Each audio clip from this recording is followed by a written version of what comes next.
केदारनाथ 2013 गुमशुदा लोगों की रहस्यमयी कहानी। कल्पना करो, आप अपने परिवार के साथ एक पवित्र यात्रा पर गए हैं, भगवान के दर्शन के लिए। सब कुछ सही चल रहा है, हंसी, फोटो, आस्था, और अचानक एक रात में सब खत्म हो जाता है। जून 2013 उत्तराखंड का केदारनाथ, जहां हजारों लोग या तो मारे गए या फिर ऐसे गायब हुए कि आज तक उनका कोई निशान नहीं मिला। न शव, न पहचान, सिर्फ इंतजार। केदारनाथ मंदिर भारत के सबसे पवित्र धामों में से एक। हर साल लाखों श्रद्धालु यहां आते हैं। 2013 की यात्रा भी कुछ अलग नहीं थी। जून का महीना, यात्रा का पीक समय। होटल भरे हुए थे, मंदिर में लंबी कतारें थीं, हर तरफ श्रद्धालुओं की भीड़ थी। लोग दूर दूर से आए थे, कोई अपने माता पिता के साथ, कोई दोस्तों के साथ, और कोई पहली बार इस पवित्र जगह पर। लेकिन इसी दौरान कुछ ऐसा हो रहा था जिसे लोग समझ नहीं पाए। लगातार भारी बारिश हो, पहाड़ों में पानी जमा हो रहा था, मौसम तेजी से बिगड़ रहा था।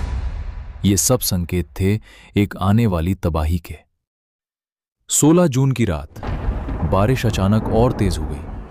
लोग अपने कमरों में थे, कुछ मंदिर के पास रुके हुए थे, कुछ खुले में भी थे। आधी रात के बाद हालात और बिगड़ गए। क्लाउड बर्ड जैसी स्थिति बनी, भूस्खलन शुरू हो गया, और फिर सबसे खतरनाक घटना हुई। चोराबाड़ी झील टूट गई। इस झील का पानी, मलबा और भारी पत्थर एक साथ तेजी से नीचे की ओर बढ़े, और कुछ ही मिनटों में पूरा केदारनाथ क्षेत्र पानी और मलबे में डूब गया। लोगों को भागने का मौका तक नहीं मिला। कोई सोते हुए बह गया, कोई मदद के लिए चिल्लाता रह गया, और कोई बस गायब हो गया। जब सुबह हुई तो जो दृश्य सामने था वो बेहद डरावना था। हर तरफ मलबा फैला हुआ था, टूटे हुए घर, गायब हो चुकी सड़कें और मलबे में फंसी हुई लाशें।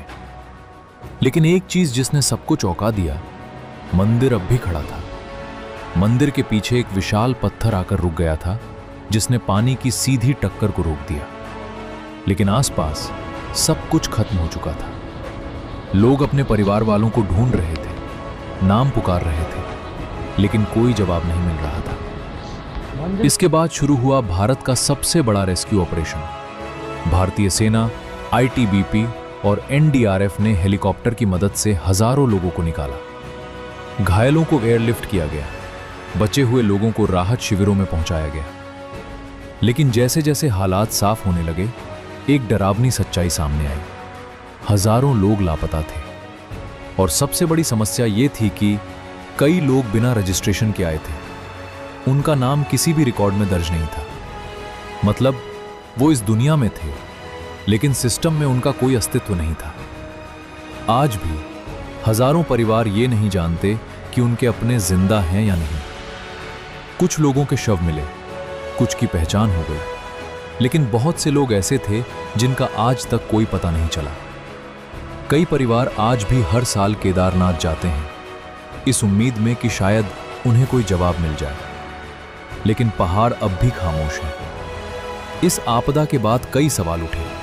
क्या पहले चेतावनी दी गई थी? क्या यात्रा को रोका जा सकता था? क्या निर्माण और भीड़ नियंत्रण सही था? कुछ रिपोर्ट्स ये भी कहती हैं कि अगर समय रहते कदम उठाए जाते तो नुकसान कम हो सकता था। केदारनाथ की यह कहानी सिर्फ एक प्राकृतिक आपदा की कहानी नहीं है। यह कहानी है आस्था की, दर्द की, और उन लोगों की जो आज भी कहीं खोए हुए हैं। अब सवाल यह है, क्या यह सिर्फ प्रकृति का प्रकोप था, या इसमें इंसानी लापरवाही भी शामिल थी?